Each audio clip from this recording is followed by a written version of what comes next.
Bismillahirrahmanirrahim. An important misconception regarding Islam and women is the notion that it is generally regarded that Eve was created from Adam's rib. And in this regard, often certain narratives are also quoted.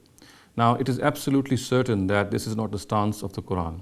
We do find this mentioned in the Bible, and in the very first book of the Bible, it is mentioned that Eve was created from the rib of Adam. However, as far as the Quran is concerned, this notion is not found in it.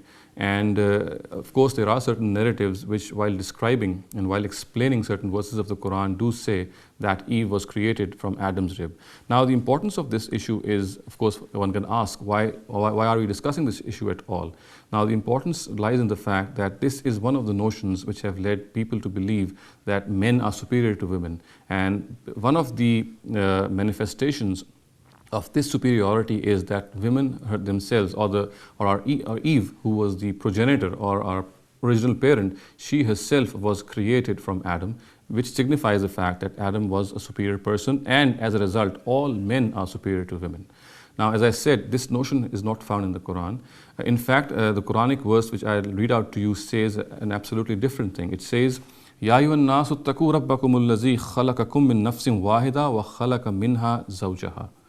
O mankind, fear your Lord, who created you from a single person and created of like species his mate. Now, this verse actually has the construction in it which says, خَلَقَكُم مِّن نَفْسٍ وَاحِدَةٍ وَخَلَقَ مِنْهَا زَوْجَهَا. It says that Eve, the first lady, was created from the first man. And perhaps this notion has led people to believe that it was Eve who was created from Adam's rib. And also there are certain Israeli traditions which also say, while explaining this verse, that Eve was created from Adam's rib.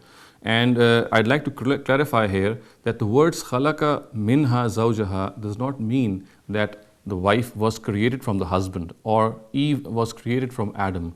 What it says is that both of them were created from the same species, the same genre.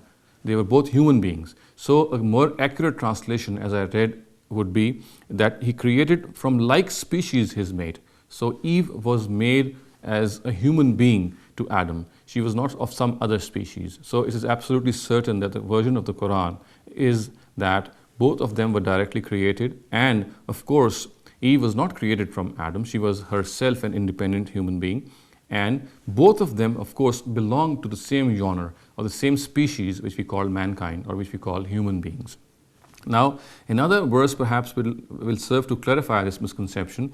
It is said elsewhere in the Quran in Surah Nahl, Wallahu ja'ala lakum min anfusikum azwaja.